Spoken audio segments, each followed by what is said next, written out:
Hi, I'm Alister Benn and this is Vision and Light. This week I'm speaking to another American landscape photographer, David Johnston. Now, a few weeks ago he had me on his landscape photography podcast, and we were talking about my views on creativity and expressive photography and how our personalities can guide us towards our own creative development. And after we'd been talking, we further discussed his experiences with PTSD and how landscape photography had become such a therapeutic process for him as part of his recovery. Now, going on from other conversations I've had with people like Sarah Marino and Guy Tal, it was important to start discussing some of these things more openly in the forum. It's very easy for us to concentrate on gear and locations, but the bottom line is that in a stressful world that we live in today, the role of landscape photography as a therapeutic and developing process, the kind of antithesis of modern living almost. So it was a great opportunity to sit down with David and have a deep and meaningful discussion about our vulnerability as humans, as men as well, and being able to talk openly about the struggles and stresses that we also have. So I hope you're going to find this episode useful. It's something that's incredibly important for us to discuss out here in this open forum. So please, I hope you enjoy this week's episode where I talk on Vision and Light with David Johnston.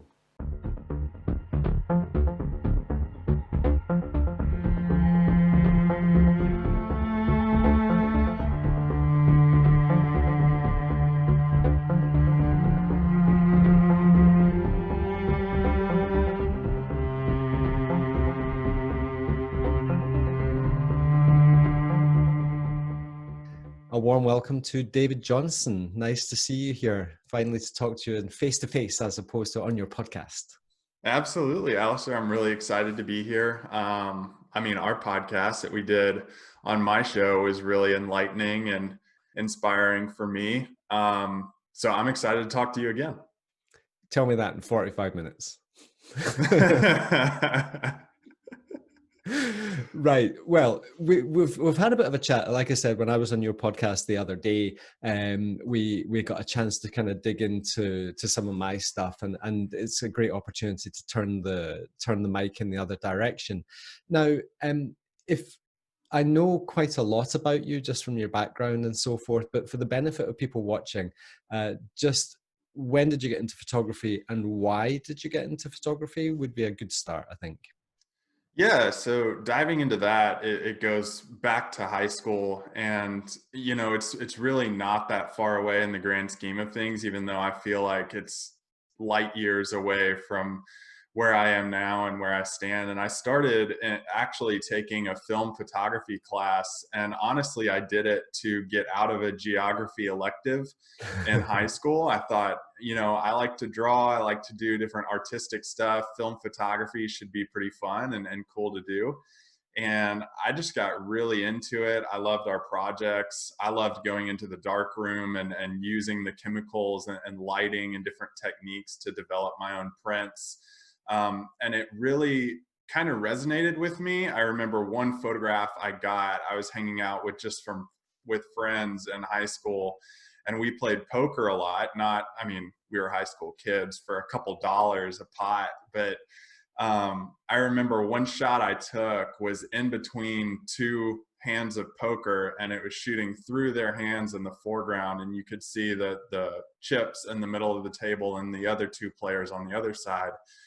And I thought to myself, this could be a really good way to kind of show other people how I see things and some of my thoughts and perspectives on day-to-day activities, mundane things that other people take for granted. And that image kind of sticks in my mind as the first time that I really thought I could use this as a way to express myself, since I didn't really have an outlet at the time. Now, the funny thing is that when I got to college, I stopped doing a lot of photography just because, I was a college kid and kind of interested in other things at the time. And I actually ended up majoring in geography, so that high school elective could really have come in handy in that case. But you know, it's funny how life kind of leads us down different paths, and the serendipity of life, I guess, and kind of just the strange things that happen along the way are just popping up all the time, and it's fun to notice those things from the Right. past. Right. So there was something that just, you already know that I don't come into these things with an agenda or a list of questions. So there's going to be things that you say that just trigger little thoughts in my mind, and I'm going to run with those, even though we do have a few things that we do want to talk about. And one of them was saying, when you said there was photography could be a way for you to express yourself. Was expressing yourself verbally easy or difficult for you when you were at high school? Very difficult. I thought about like expression a lot, and I thought about it in the way maybe that I dressed or the music that I listened to, and I used those things as a way to kind of fit in with a certain crowd, especially in high school. And in college too, you know, communication and confrontation and conflict or anything like that have never been things that I've been comfortable with. And I think that it started to show when I was getting into who I was in those years of development, and especially high school and college. You know, those are kind of like your formative years Right. for who you want to be as a person, as an adult. And communication and talking about, you know, expression and how I saw things was very difficult, and the camera became my medium in doing that. I remember the second time that I had that feeling was I was studying abroad in Australia, and I was hiking with some of my friends, and I was the one who kept falling behind, and just photographing the forest around me Mm. was incredible. I remember the feeling of, I hear a lot of photographers talk about the creative flow and getting Hmm. into that. And without realizing it, I think that was my first moment, and actually feeling that and remembering that going back is easy for me to bring up when I'm out into the field and start seeing, you know, forest photography, woodland, maybe I'm at a big vista overlook, and I just feel that creative flow. I can go Right. back to that hike. What year was that? That was, that had to have been 2009, I believe, winter of 2009. Right. Okay. So, you know, reasonably not a horrible long time ago. Sure. Now, the thing that struck me when you were talking about our formative years is that, isn't it ironic that we spend our formative years, when we're trying to become who we think we want to be, we end up having to compromise most of it to fit in with a bunch of people who we might not necessarily like very much. That's very true. And it's interesting you say that, because thinking back, you know, I was back in my hometown yesterday. I only live 2 hours away from it, Okay. but just thinking about the people that I have lost connection with from high school or college, and then getting back into that scene, and there are a very small handful of people that I still have connection with. And I think those are the people, you know, that I was more comfortable in expressing myself with, and maybe they just had the ability to pull that out of me a little bit more than Right. other people, and were more comfortable on that level too. Right. So do you think there's a parody then, or a comparison then, between when people start getting into photography, that we end up struggling to actually find who we are in the whole maze of creativity, because we end up just trying to fit in with everybody else and not get bullied by our peers? 100%. And I, for sure, man, I think it's really cyclical too, of you're trying to find that when you first start, and it starts out, you know, you go to a lot of the same places other people have been, and you try to put your creative spin on it, and while also, you know, you take the shot that they took just to have in the bag. And then you start experimenting with other styles, and it becomes a little bit intimidating, I feel like, for a lot of people when they're starting out, because of they don't have that template there of the shot that they know they can get, and then working outside of that. And I think that fear either causes people to make that full cyclical loop back to discovering other people's style and putting your creative spin on it.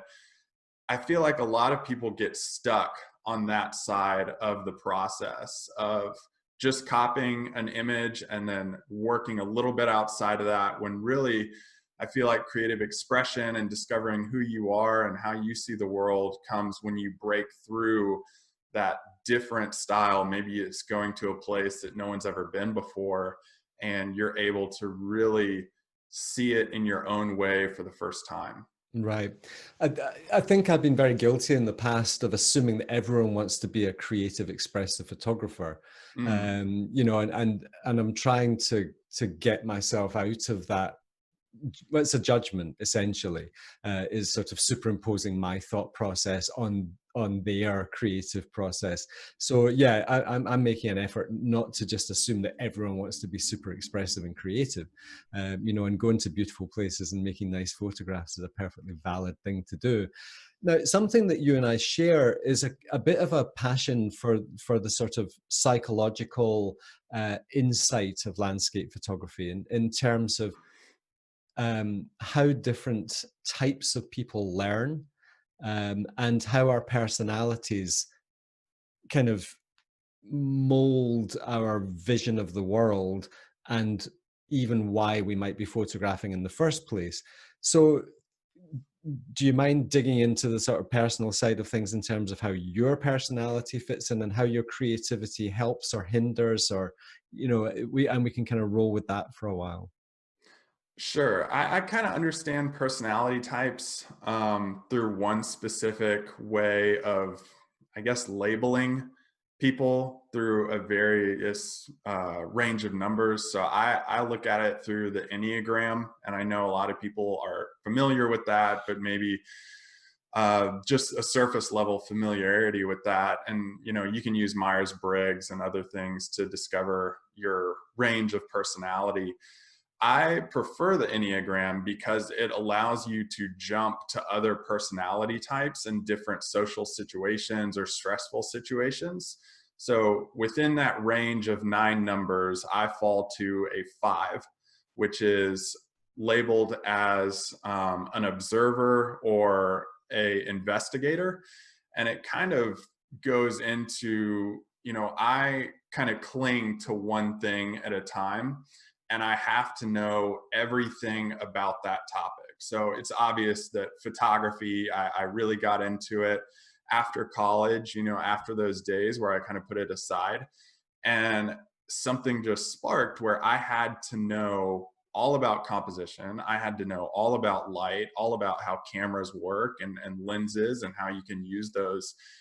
But some of the downsides of being a number 5 are that you do have problems with communication. You can have the tendency to get stuck in your own mind and have these thoughts that just race all the time of not necessarily serious topics. You know, sometimes I think back to lyrics of songs to me that make no sense, and I'm trying to figure out, you know, like what they were actually meaning or something like that.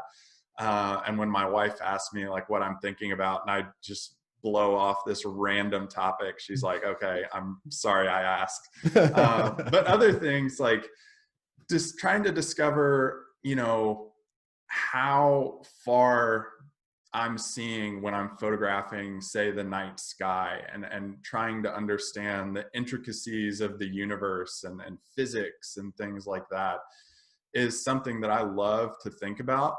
And I think a lot of people, if they do go take photos with me, I'm extremely quiet in the field. And I think that's because I'm trying to figure all of those things out. You know, Okay. if I'm at a waterfall, I'm trying to think about why is the waterfall flowing that direction? What upstream is making it do that? And that can be both a hindrance in the business side, because maybe I might not be the best person to lead a workshop because I am very quiet in the field. But on the flip side, I think it gives me an advantage in discovering further compositions than what I see in front of me, because I'm always trying to investigate what else is going on, what's causing the sound in the trees that I hear. Maybe I'm big on mindfulness and practicing that. So if there's a bird that I hear in the field behind me, maybe my attention is diverted that way, and I try to frame little intricacies up into the foreground of my images to tell a greater story of what's going on around me. So that's kind of what a 5 is. However, in stressful situations, it's interesting how 5s can jump to what's labeled as a 7, which can be a very outgoing person, or somebody who I think I've heard it best described as somebody, instead of ready, aim, fire, it's ready, fire, aim. So they act before they really think about what they're doing. Right.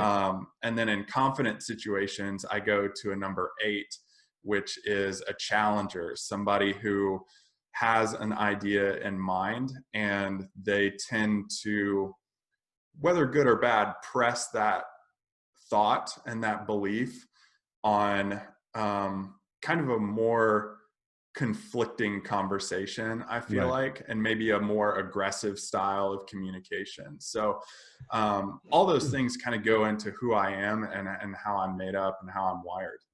Yeah, absolutely. Now, I'm familiar with the system that you're referring to. I think I'm a 3, and my partner's a 9, I believe.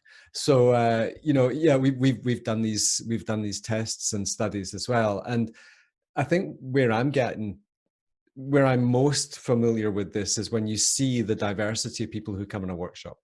I think I've been running workshops since 2012 or something like that. And, hundreds of people come through the system, and you see this huge diversity, and you have to find the language that, that communicates the concept to that person. So really what you and I kind of agree with is that any type of one size fits all education policy, and we see it in our schools, and it has to be true in photography, that it's unlikely to be successful in most cases. Mm-hmm. So Yeah, and you have to work. You have to understand every number in the range to really be able to relate to somebody, because every number is attached to a motive, a thought process that they have to every situation or thought that comes up into their mind. It's wired to that one motive. And that's not saying a motive is either good or bad. It's just kind of how you think as an right. individual person. And being able to relate to that motive and be able to inspire people through that motive is what I feel like really pushes somebody to a great educator or a great leader, if you are, you know, owning a business and have different clients. So it's really relating to that underlying motive that that person has in their life. So if creativity is a function of our personality, um I guess there's other things that are also contributing to the type of, either the type of photographer who we may become, or the aesthetic styles of photography. Have you done any research or looked into any correlation between different personality types and the aesthetics that they prefer? Um, I think that it ranges pretty widely. I know from what I've seen in my podcast and talking with other photographers and really trying to dive deep in how they see the world. And, we talked about motives. What's their motive for creating their style? I think a lot of photographers are 5s, in that they see the world a very specific way. It may not be exactly how I see it or how you see it, but they are tirelessly trying to create that personal style that mirrors what they're seeing in their mind. And maybe that could be just from other work they've seen that it has inspired them, that's influenced them, or they have that image in mind that they want to get in the field when they are going out there. And even if you don't get it, it's that search that I think really drives a lot of people to do that.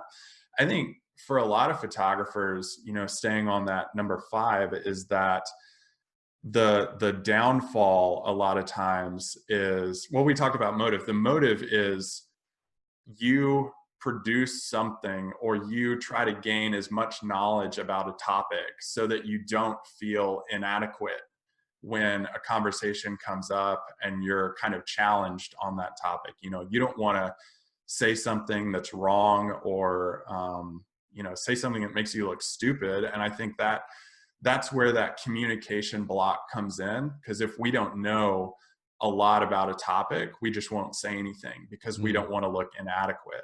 And I think photographers have a tendency to do that too. It's having the courage to produce something that you've never seen done before, or that is your creative vision, and maybe you don't know a lot about that topic. That's when you really see 5 step out of their comfort zone and start producing something that's really inspiring and eye-opening, Right. because that's when they step away from copying someone's style or gaining a strong influence from that to creating their own vision. And that's courageous. That is inspiring to see. You know, it's the same thing as seeing an athlete go out on the field and really showing you why they're playing on the highest level. And that's when that creative process is when you see that come out of a lot of photographers. Right. This thing's like a spider's web of interconnected Yeah. of different threads that are all, you know, there's a psychological, there's a societal, there's the kind of peer pressure, there's uh, you know, I think we're all a work in progress for most of our lives, and I don't know many of us who could truly say hand on heart that we're in this optimal living zone, you know, even the ones of us who get to roam around the countryside and make photographs all the time. Um, how important do you think the role of being a photographer in nature, you know, in your genre specifically, uh, is to your emotional and psychological well-being? It's imperative. I cannot do anything else other than what I do. And you know, a couple of years ago, well, actually not even that long, I went through. My wife and I were missionaries in Haiti for 2 years. Coming out of that, I could still see creatively, and I could still go out and photograph some amazing scenes and have absolutely no connection to them. And I think that there was a psychological block there because I didn't realize that I was going through PTSD through that. Right. And understanding what PTSD was and how it did weigh on you mentally and psychologically, that's where that break in the connection came from. And the one way that I can describe it to kind of help people understand what that feels like when you're coming out of a situation like that, and it can be anything, like not only people who go to war, you know, come back with PTSD. Right. I saw some wild stuff when I was a missionary that really weighed on me mentally. Sure. And it's describing it to people. I like to say it's like you are stuck in time in one spot while the rest of the world continues on the linear path of time. Right. And being able to break out of that is when you start seeing progress psychologically and mentally. And art and photography helped me get out of that because, you know, I mentioned mindfulness a little while ago. Implementing that into my in-field workflow paired with creative vision and just what you see and what you notice in nature is not only grounding, but it allows you to be fully present in whatever you're seeing that's around you. And that helped me know that I wasn't in that time anymore that I was so stuck in. Right. And now I was here, you know, I was out of that. I was in a different place. And it wasn't so much of an escape mechanism as it was helpful to me and my brain to kind of go back to certain situations that were more pleasing, more enjoyable. Um, and I heard about it a lot. And I think art has a way of breaking people out of that. And we've talked about communication and vision. I read a story, and I think it may have been a TED talk too, of somebody who did work with people who had been in wartime conflict, and she would have them paint a facial mask of kind of what they were feeling and what they were experiencing, and it allowed them to open up and start talking more Right. about what they had seen and what they were feeling about that. And it's just using that same principle of art and creation and creativity to give yourself a voice and almost give yourself a pardon to feel that way, and tell yourself, you know, it's okay, you're feeling like this. There's a way out through how you see the world and your expression. And I think not only photography, but I do like these little, I follow a guy named Scott Erickson, and it's timely, Alister, because I was reading this yesterday. Okay. And it's just like daily little snippets that he draws and puts out. And I have one of his books. And I have it right here. It's a drawing of a house with a bunch of houses in it. Okay. And it says, "May I have the courage to give my darker moments a place in my process, knowing that they are only a part and not definitive." Right. And I feel like stuff like that, linking to something visual, is helpful for artists, creatives, photographers to break out of that and have that connection to being healthy psychologically and healthy mentally. Right. I mean, since I started this whole vision and light thing, I get to speak to some incredible people. I was speaking to TJ Thorne earlier in the week, and we were talking about some very similar themes.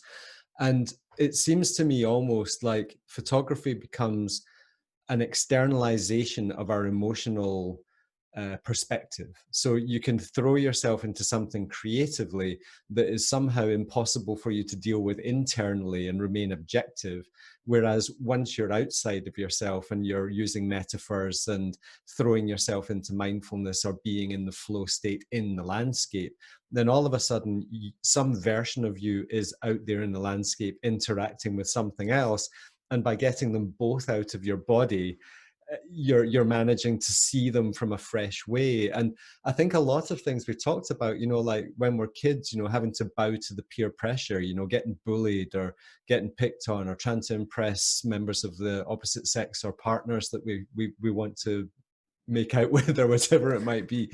We're in this zoo of primal behavior with this big frontal lobe that has to deal with all of this primal crap that we're getting thrown at all the time. So I'm really fascinated with this conversation because you're triggering all sorts of thoughts in my own mind to help me join the dots. So do you does that make sense to you that the photography becomes some kind of way of externalizing things that can be difficult for you to deal with internally? Yeah, absolutely. And it could be in terms of a project that you do, like a black and white photography project, or if you're feeling good, photographing things in bright, vibrant colors. I feel like journaling is kind of the same way of getting your thoughts just down on paper. And that could be just making a list of things you have to do or things you want to get done. Something simple as that just gets the thoughts out of your body and out of your mind and down on paper. And it produces a physical product of what's going on in your mind and what you're thinking about mentally. And then in photography, in terms of that, I think that it's so much more satisfying when you create a personal project like that and you do actually physically print it out. it doesn't have that same connection. And this is coming from me, who, like, I never print my own stuff. I should, but I don't for some reason. I feel like holding something that you have a memory to and you have a connection to, or an emotion that you were feeling when you were in the field at that time, has a deepening effect on current life whenever you touch it, whenever you look at it physically, rather than looking on a screen to see the same thing. I feel like that whole process is really important for, it's like the photography version of journaling, I feel like. Right. I mean, something that I'm scared of to a certain extent is the way that digital photography has made the images almost disposable. We've got so many of them on the internet, and I'm beginning to wonder now that if the real power of photography isn't in putting images on the internet, but it's the actual process of being out there in the landscape and engaging and getting out of ourselves and allowing these expressions of anxiety or expressions of joy or expressions of processing the world around us and all of the grief that's going on right now. I just wonder if that's a lot more valuable than the actual photographs on the internet. I think so. I think so. And if you don't have access to print something out, if you don't, have the money to spend on a print or on a printer to do that yourself, maybe you live in a studio apartment and you just don't have the room. I think that being more aware of what you write with your posts on the internet has a Mm-hmm. lot of power, because the fear, and that's a great word to use, is that people aren't going to care. They're going to care about the image and they're not going to care about the caption below it. I think that's a lie, predominantly, that we tell to ourselves, that no one's really going to care the backstory to what you're seeing, when really that has all the power to the image, and that has all the power to why you created that image. So if you don't have access to prints, be more intentional about writing something that is deeper connected to your emotions and why you created the scene. And it may not pertain to every single image you put out. Maybe you just drive down the road and you see a beautiful sunset over a sweeping valley or field. Just photograph that. And I photographed this sunset. It was a beautiful scene and it made me just smile this day. I feel like just something as simple as that would brighten my day that I would read. I think that's excellent advice. I truly do, because I think Instagram and Facebook have just become like an overstuffed buffet of just, I mean, there's a lot of amazing photographs out there, and just to try and compete, and I think photography just got too competitive for me. I have a Zafu sat over there in the corner. I sit on a daily basis, and I agree that photography is for me mindfulness in the landscape, and I think I get the same benefits from it. Yeah, I'm totally fascinated talking to you. It's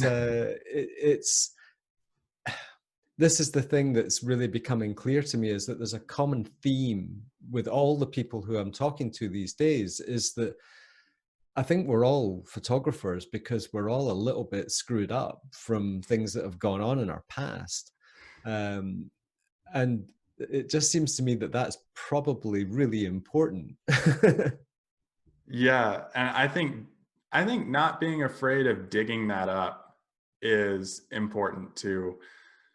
And there's a stigma attached to that a lot of times. Right. Whether that means really diving into your past and going through resources on your own, maybe listening to meditation apps or something like that, and diving deep into what meditation and those thoughts can bring up. But also, when I was going through all this, I was so afraid of going to a counselor, because that had a stigma attached of it that, I was crazy, or, Yeah. something was wrong with me.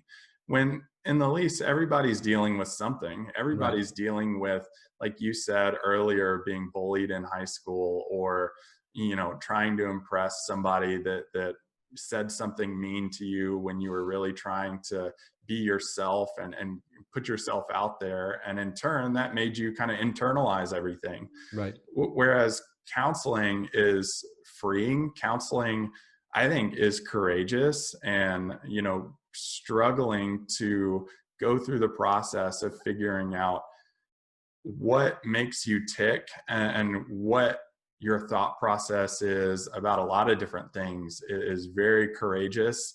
Um, but if somebody does label you with that, or you do get that reaction of, you know, in an everyday conversation of being like, hey, I went to a counselor today, and here's what I learned about myself. When they give you that like step back of like, whoa, you're going to a counselor. Um, I think for that time being, you have to limit your contact with somebody like that, Mm, who gives that stigma or projects that feeling onto you, because you want to be surrounded with support during that time. You totally. want to be surrounded with activities like photography that support you and lift you up in that time. And finding, if you're married or you have a partner who doesn't fully understand, give yourself permission to be fully vulnerable in that situation and Mm. explain to them why you think you need to go through this. Um, and that's really, I think, what will lead you to opening up more in counseling, and being more open to the concepts that you learn through it. I think you're being amazingly courageous here. You know, to come on a video chat and be openly candid about your own personal life in this way. But equally, the role of your creativity within this, I think, is incredibly important, because I know for a fact, just from my immediate circle of friends and peers, the vast number of us who have suffered from either anxiety, depression, PTSD, abuse in marriages, or other forms of sexual or gender prejudice or harassment.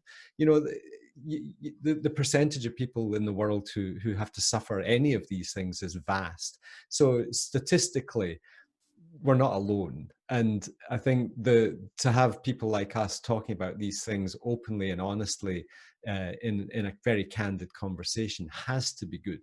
Um, but the bit you were saying about surrounding yourself with positivity, I think that's good advice just generally. I try not to hang out with people who are negative or prejudiced at all. They don't tend to add a lot of value to my life. Um, Now, just one final thing before I let you get on with the rest of your day. What's in the immediate future for David Johnston? You know, where do you see yourself going creatively and with your business over the next year or so? What's your goals and dreams? I think for me, next is exploring a lot of local areas. We have a tendency so much to think about, well, if I was at this location, I could really photograph something special. When in reality, you can probably find a lot of places within a 3-hour drive of where you live. And that's something that I've really been speaking a lot about on my platforms, YouTube and the podcast and all those different places. But I haven't been doing a good enough job of practicing that myself. I get trapped in the thought of, man, this is a great sunset. If only I were in the Rocky Mountains and I were photographing it over mountain. Like, that's ridiculous. That's so, I don't know. I don't know where that thought process occurs or Shame on where it you. comes. Yeah, I know. I know. It That's something that I really want to focus on right now. Not only for personal expression and kind of pushing myself to break out of that creatively and see what's around me more often and get out and photograph those places more often. But also, my wife just passed her 28 weeks of pregnancy. So we have Oh a my baby goodness. on the way. Oh wow. And I need to stay a little bit closer to home in the next, few months 60 to a years. year. Yeah, 60 years, right? Exactly. So I've put a big intention on finding these places that are close by me. Great. And then also I like personally and in the mentality aspect of it, since we've talked about that so much, one of the things that I still struggle with is traveling on big trips. We just talked about getting out to different places.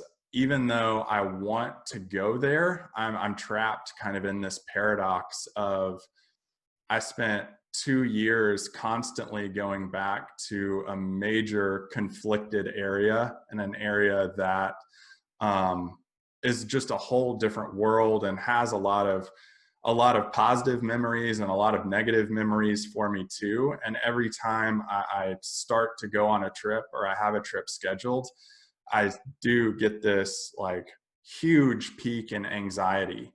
And I may be going to the safest place on earth that has the most beautiful landscapes, but it's just that physical act of getting on an airplane, or knowing that I'm going to rent a car and go down roads that I've never been on before, spikes astronomical levels of anxiety in me. And that's one of the things that I'm constantly working on. So mentally and psychologically, that's what I'm working on, as well as finding these locations that are close by me.